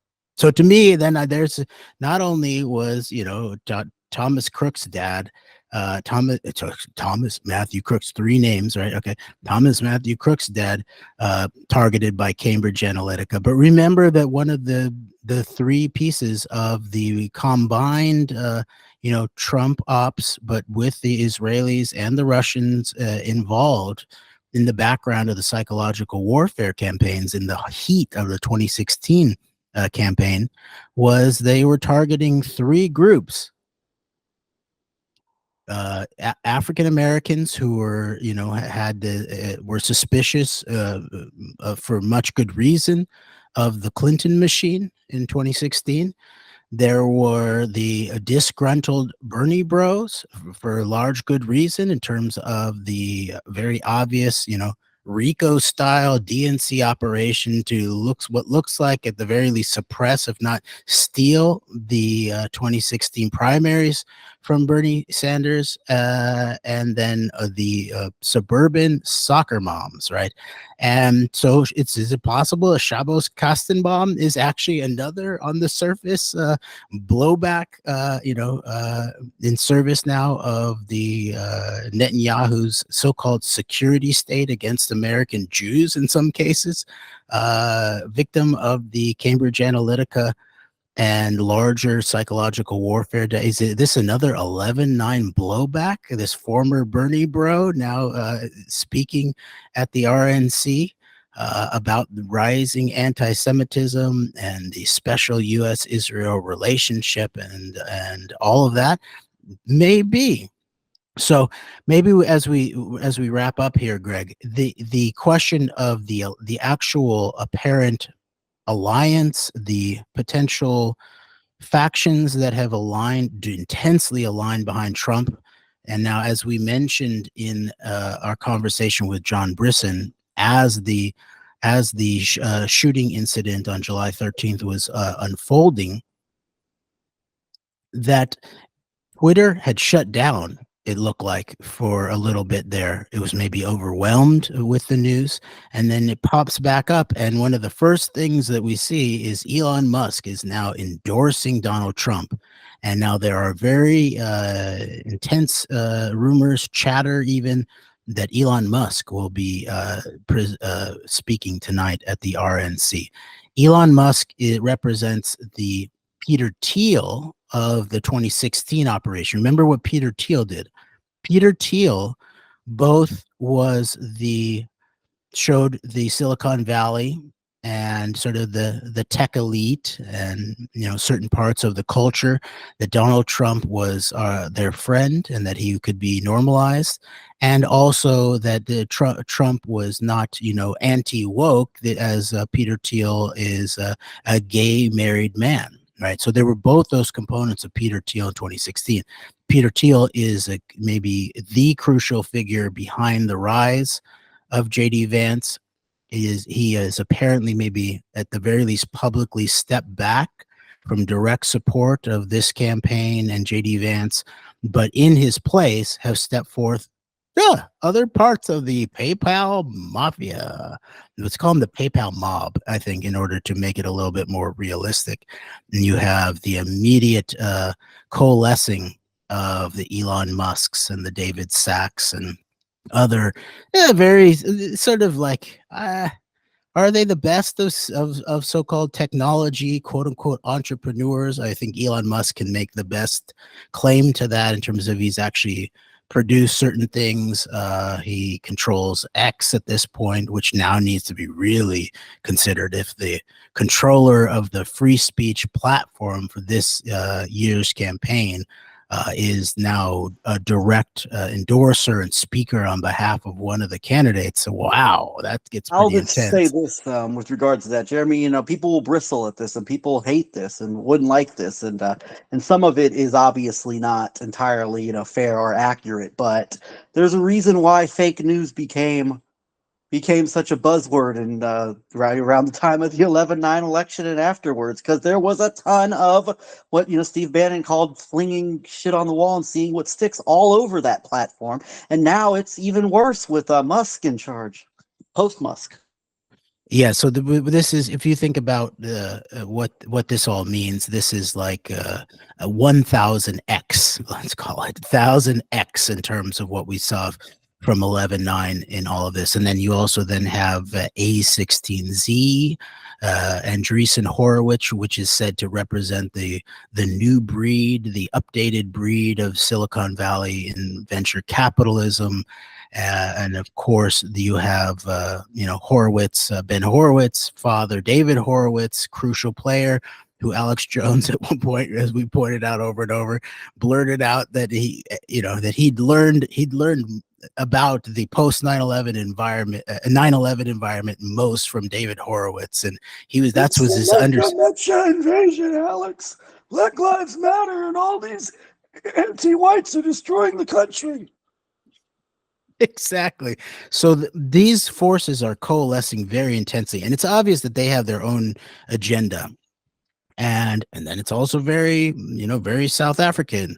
There's a lot of South African nationals involved here, which is very interesting, and especially with this very obvious tie-in, the relationship of the Israeli security state, Likud,ism, Netanyahu, and the apartheid South African government, in weapons of mass destruction and all of that. And even the question of the apartheid system is not something to learn from, but something to be modeled. And then also the response, we might call the boycott, divestment, sanction response to the apartheid South African system, was something not to get ahead of, in terms of maybe we should resolve the apartheid question in terms of the Israeli so-called security system. No, it was a question of, well, how are we going to treat this kind of, in this case now, global civil society response to Israeli atrocities and the Israeli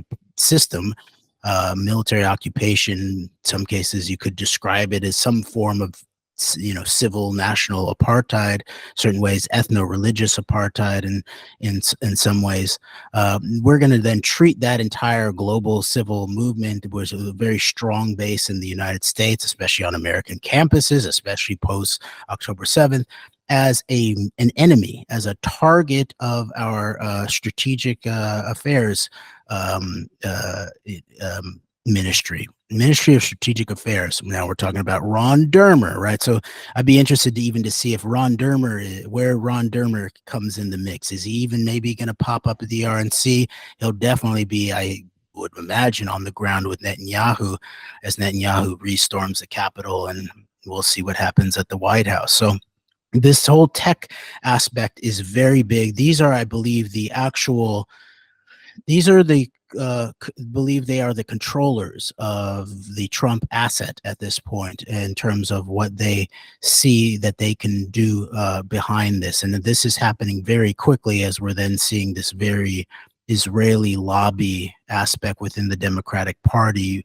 Sort of, if there was this assassination incident against Trump, and that was then sort of like boosts Trump, almost the reverse happens in terms of Biden and the CNN debate, where you now see the almost total sort of Israel lobby across almost all sectors very quickly coalescing to say Biden's got to go now, in an escalating fashion. So there is a lot on the table. I just want to finish up by just sort of saying, okay, I think we'll have to return to this as more information comes out, but what was July 13th, 2024 in terms of Butler, Pennsylvania? On the surface, it's this single sort of disgruntled, bullied, young adult shooter with the dad who had been targeted by Cambridge Analytica, who basically stole his dad's gun. And then at the very least, we're seeing this massive security, quote unquote, failures and stand downs all around, from aspects of Secret Service to the local police. It looks like maybe even state police were sort of stood down from even being involved, where they would bring in things like drone technology and things that you would then have a very clear view of the top of the roof, where Crooks was. Now the location here, remember, there's all these aspects of location: who owns the building, who holds the fixed point of the ground where shots are taken, going back to the Kennedy assassination, where it's the school book depository 6 building, but what's going on at the Dow Tex building, and all of the Israel local Zionist ADL type organizers, it looks like, of the whole entire event in many ways, are intensely represented there. And even then, we were there to just document the event. Guy of that one, 33rd degree Jewish Scottish Rite Freemason, Abraham Zapruder, was set up in the Dow Tex building. Now there's a similar kind of, the building has symbolic significance, maybe logistical significance here, where it's a very advanced glass company, Advanced Glass International or something like that. And it just sort of got into bigger umbrella hands months ago this year. So there's that whole thing. There's a question of were there multiple shooters? Some of the audio evidence suggests that there was multiple eyewitness accounts on the ground of rally goers of another potential, like at the very least, shots coming from a water tower, which is more sort of behind, maybe more behind the podium angle, and even statements that one of the counter sniper groups actually hit a person up on the water tower.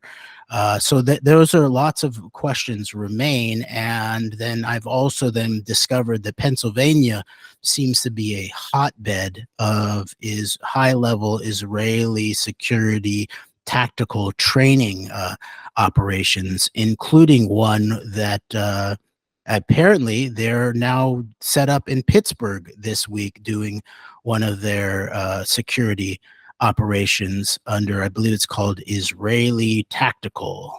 Tomer Israeli, that's his last name, and he's a former special agent, chief security officer at Israeli Secret Service Shin Bet, former Israeli Embassy, Washington, D.C., and trains U.S. Marshals, tons of Thai police, all throughout FBI, special forces. He has an American Green Beret veteran on the thing there. And I just find it interesting that I didn't realize that Pennsylvania was such a hotbed of Israeli training. Now, we know that the police in general, especially at the state level police, there is, especially post 9/11, with JINSA, Jewish Institute National Security Affairs, then became Jewish Institute National Security America, the so-called Anti-Defamation League, the Conference of Major Presidents, or Conference of Presidents of Major American Jewish Organizations.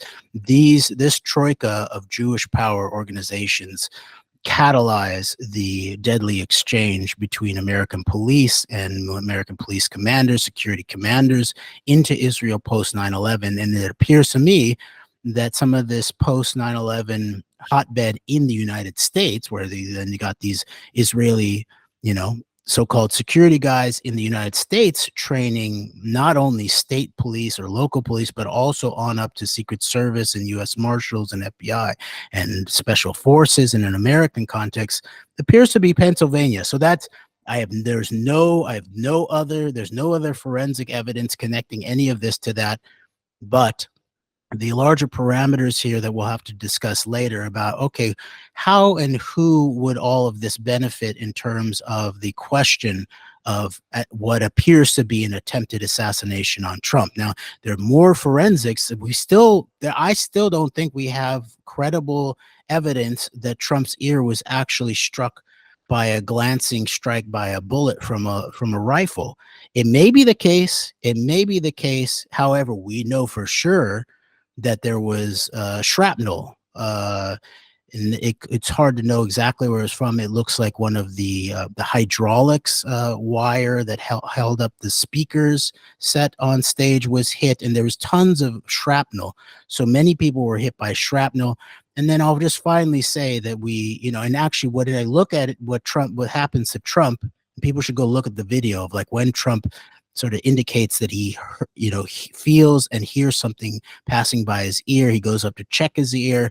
He goes back to sort of wipe something on or drop, and maybe some people think he dropped something on the podium. Then you have this New York Times photographer who is set at 1/8000th shutter speeds and catches what is said to be the bullet that may have hit Trump's ear buzzing by, and you see as it's going past, like the trail as it's going past his head. Now it looks like, this is very strange too, as we pointed out with John Brisson, very strange that the guy that the entire QAnon group network thinks is JFK Jr. in some kind of disguise is in the crowd right behind Trump as this shooting incident goes down. Yes.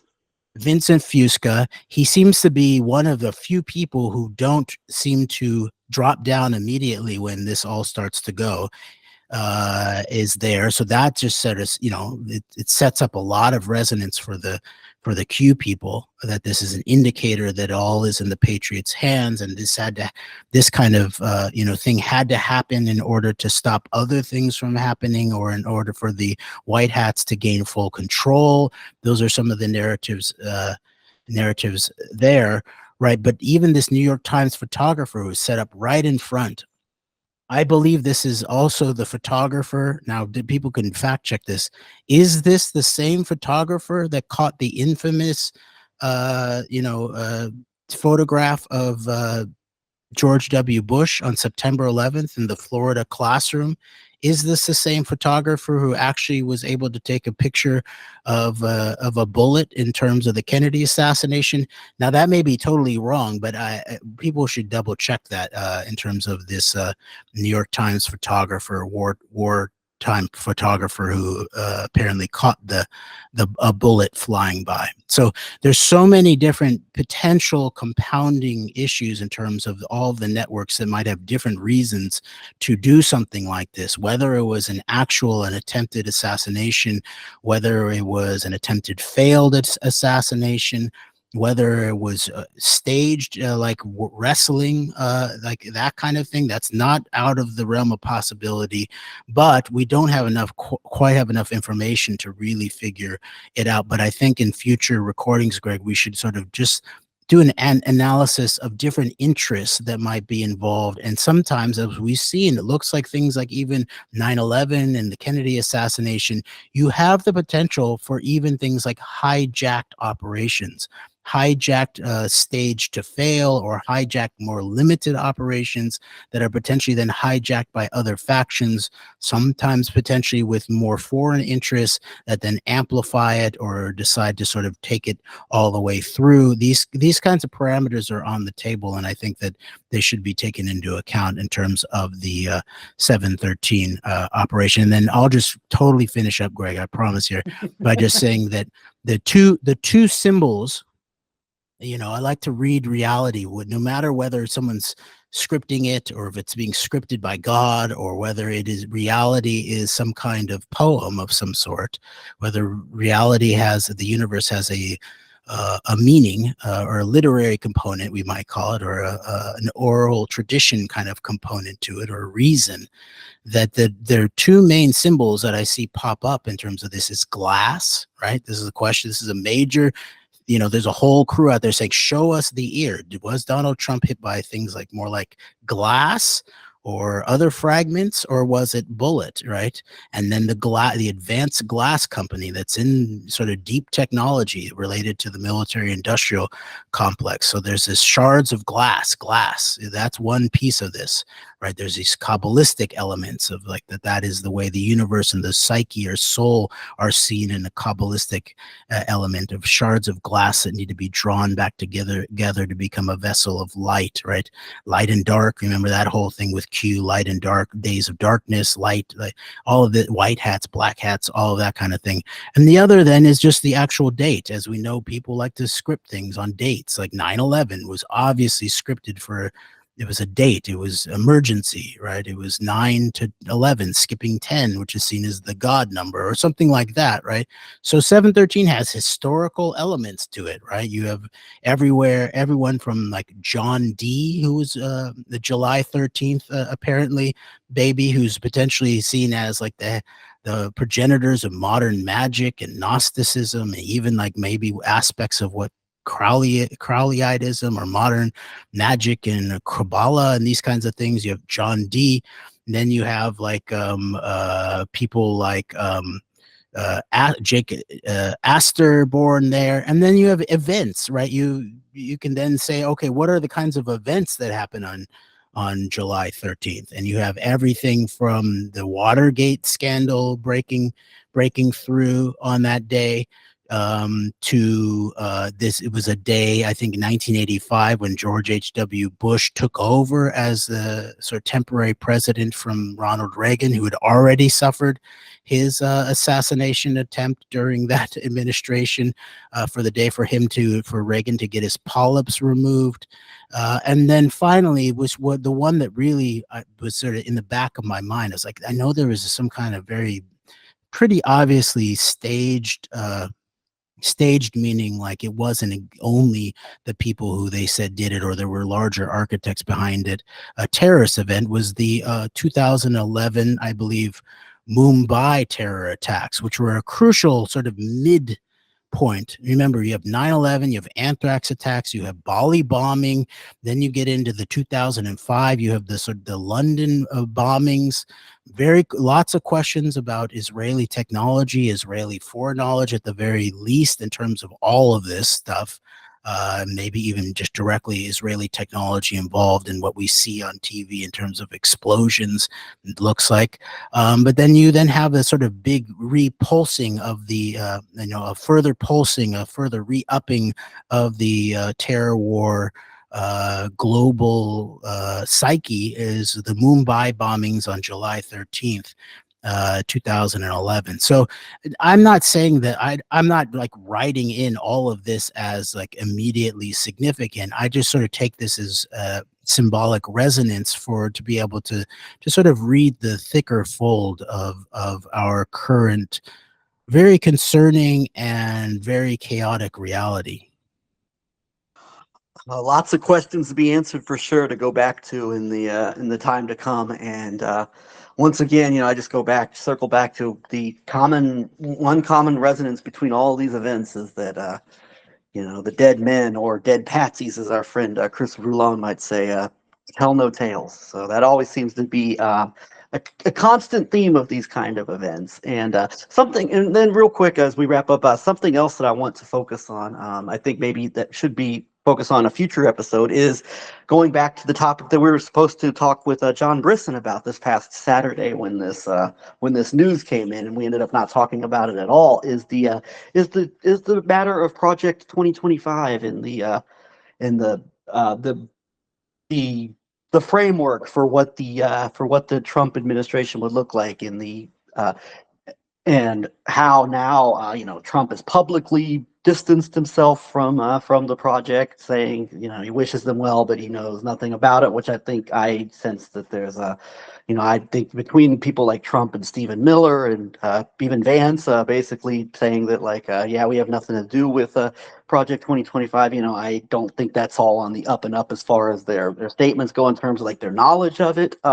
But you do have this, and we talked about this, this move with putting JD Vance becoming the vice president, and I do wonder, maybe is this a moment where like these tech interests who were very much pro Ron DeSantis, is this a moment where, I don't know, was this a smell blood kind of moment and like step in and see all the criticism that Project 2025 was getting, and the Trump administration basically being forced to, it seems like, at least publicly, rhetorically distance itself from this blueprint that has all kinds of very very negative policy proposals and things that could very well be carried out with the power of like the new like post MAGA Republican Party being in control of things.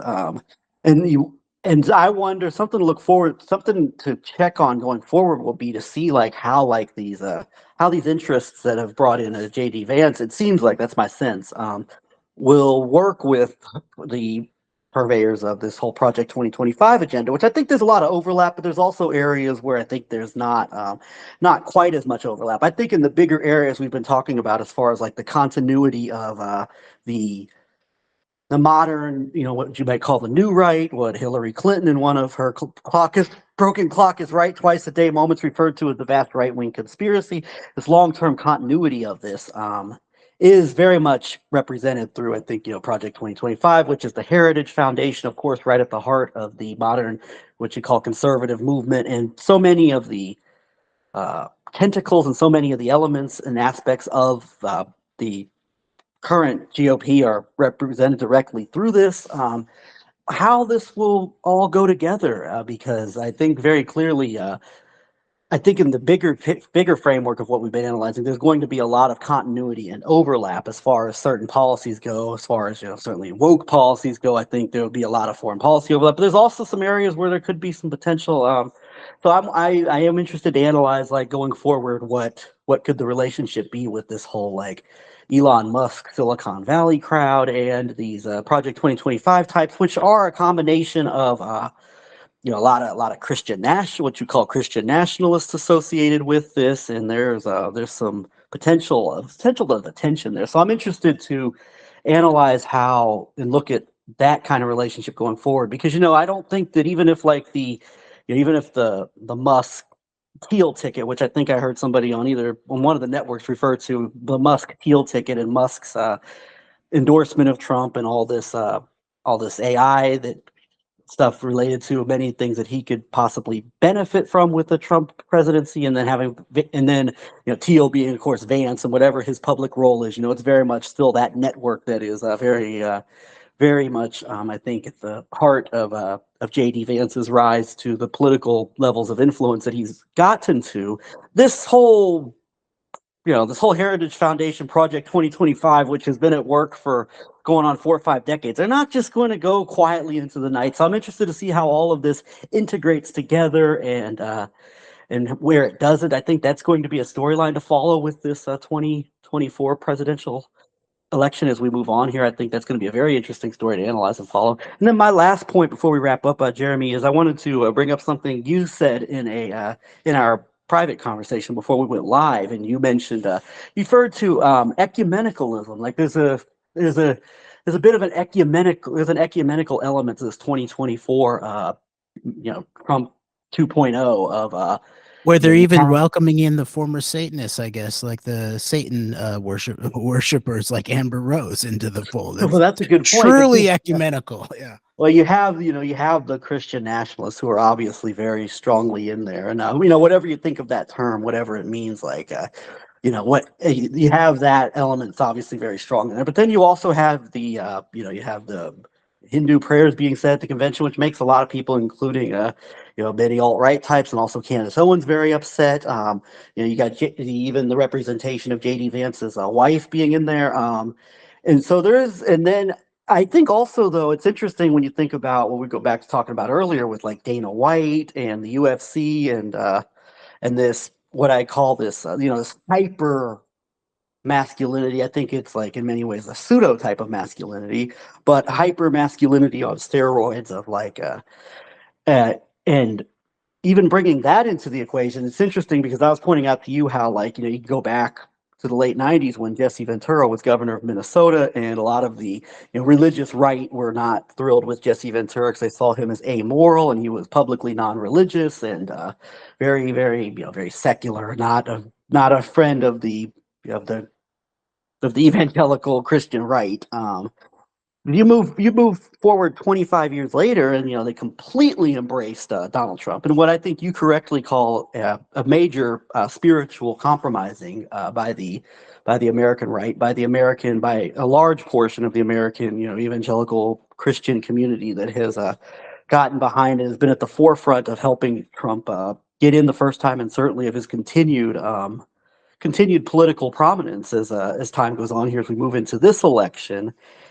And you're seeing, I think, this door opening more and more to where, like, now, the spiritual compromise of Trump. I think this ecumenicalism, we got to look at, like, even the bringing in of the amoral, sexual, and otherwise figures who I think represent this idea, this notion of masculinity that has been, it could be called toxic masculinity in some circles, but of this idea of masculinity and manhood, and what the male and female role in society is. This is a big part of the pushback against the quote unquote woke policies, is the idea of, like, masculinity and all of this. And so now you bring in where there is next to no daylight almost, I think, between, and certainly I think the woke wars are a big part of this, of the amoral that would have at one point in time been looked at very, very critically, and maybe they are still looked at critically by some of these Christian nationalist types, but they're very much right in the center of the heart of the Trump op, with Trump becoming like the guy, getting the standing ovations and the big entrances at UFC fights, and so you can extend this to, there's this element of now you're bringing in the amoral. GOP's long had a lot of negative connotations attached to it. Going back to such things maybe as you think about like Omaha and Franklin and other things going on. There have been terms that have not been very friendly towards the GOP for a long time in terms of things that go on behind closed doors. But now at this point, like you're openly embracing like these this now it's like this hybrid of weaponized Christian nationalism and with elements of other religious faiths being brought in, non Caucasian Christians, people who identify as Christians or as conservatives, who are brought into the operation or given a seat at the table, so to speak, you might call it, in Where terms they of even had embracing. a Sikh prayer. I think it was the Yes, first yes, night in yeah, terms the of one "To that Wahe Guru." Yeah, the one that Candace Owens was upset about. Yes, yeah. and that, but now the amoralists are brought to the table. I think this is a direct result of the spiritual compromise around Trump. And it was interesting. It was pointed out that one of the planks of Project 2025, I think, at least indicates leaning towards a ban on pornography, on pornographic materials. And my sense of that is that, like, you can't take that seriously when you've got like when you've got a campaign that is being that is being so publicly associated with the likes of Dana White and this Amber Rose figure and other people. But Donald Trump ultimately, and Stormy Daniels. yes, That, exactly. as Don Jr. said, it was just an accounting error. Yeah, Right, right, exactly. And but ultimately, I think where there's an agreement with an area like this is that that whole idea of this, it's not going to be directed at like Donald Trump and his amoral friends and allies and partners in high positions of influence that are major cogs of the effort to install him as president once again.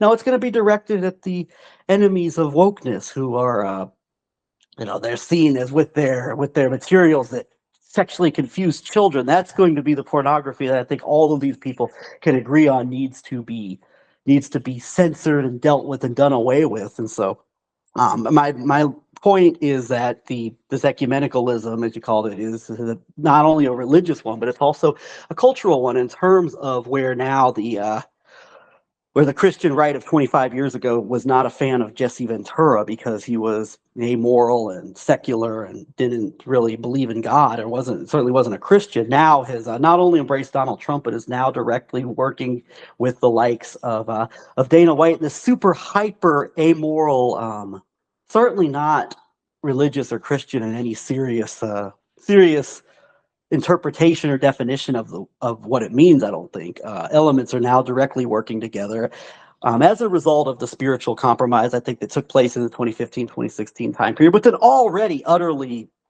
contemptible, corrupted, compromised community, by the way, of now, where they're just directly holding hands, not only with Trump and the spiritual compromise, but of the worst elements of the amoral, anti-Christian, I think, in most pretty much ways that matter, sense of appealing to the America that was lost, of this hyper masculine America, where we're going to team up and we're going to restore gender norms, and we're going to put people in their place, and might makes right, and all of the dark undertones and overtones that come with that, such as I'd say maybe the treatment the treatment of women by such avowed social media MMA adjacent influencers such as Andrew Tate and this entire culture. So yeah, that's I think there's certainly a bridging and a coming together of these many interests. And I would like to go back and reevaluate, look at this relationship with the whole how Project 2025 and the Silicon Valley tech crowd may or may not work together. I think it's going to be very interesting, because Heritage Project 2025 is the heart of the modern conservative movement, which has been working to bring America to a moment like this, I'd say, for the better part of 5 to 6 decades. definitely.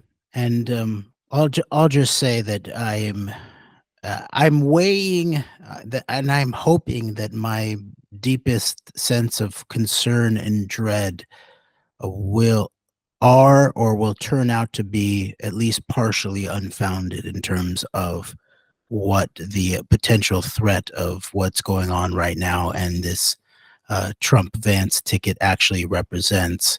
But I just want to at least articulate the nature of my concerns in relationship to what is just obvious to me is a very sort of 1930s-ish sort of Trump mango Mussolini with now this very high-tech sort of Soviet Israeli, I would say, resonance in terms of the information and the geopolitics of all of this moment. That it's this common, it's this twin towers of these sort of technological authoritarian types represented by the Elon Musks, where we'll still have some kind of walled quote unquote garden or some kind of walled urban environment of so-called free speech, all of it totally surveilled and all of it under corporate or private, in this maybe semi-private, semi-corporate control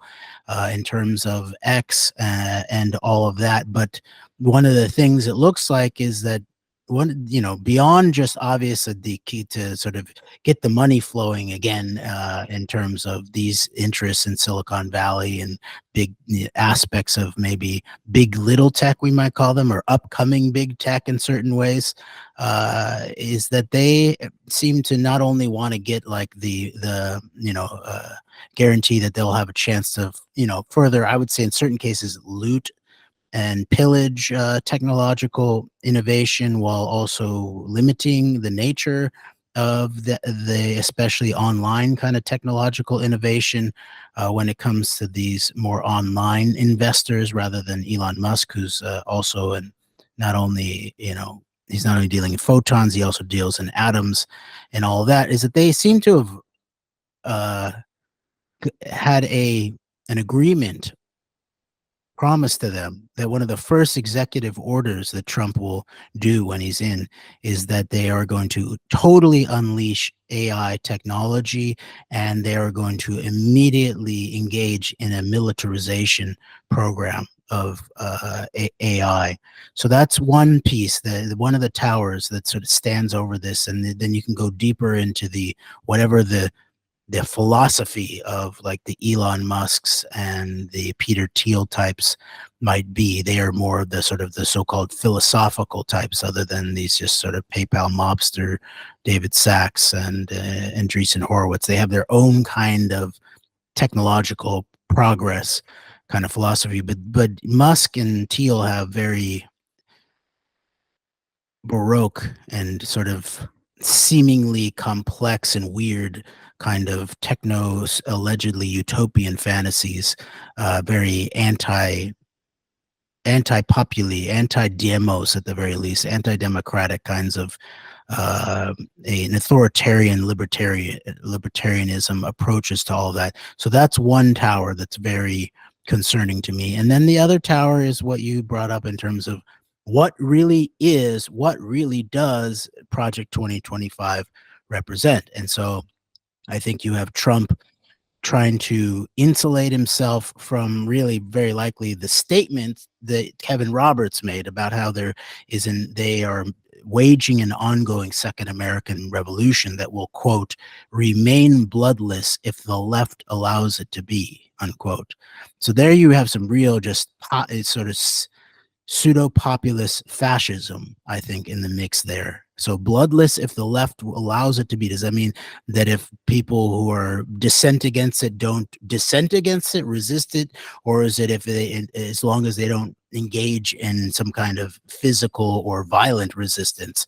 That's not clear. And then so where then will like the Tim Pool types and his big buddy Phil Labonte, who always introduces himself as a anti-communist counter-revolutionary in terms of Tim Pool, where will these kinds of counter-revolutionaries fit in terms of the explicit Heritage Foundation, Project 2025, riding the back of Trump MAGA revolution that is being waged that will be bloodless if the left allows it to be? So those kinds of things, that those kinds of things then begin to really concern me about where this could potentially head. What is the intent of some of the bigger players here that are backing this and see this as a vehicle to their own ends? And so I think that the future is not decided. The part of the future is what we understand and say and do in relationship to the moment. So I will continue to return to these concerns as we move forward this very intense summer, Greg. All right, sounds good. I think with that we'll end this for now. Thank you, Jeremy. All right. Thank you, Greg. And thank you, everybody out there. We appreciate you. Until next time, AnteDote, we are out.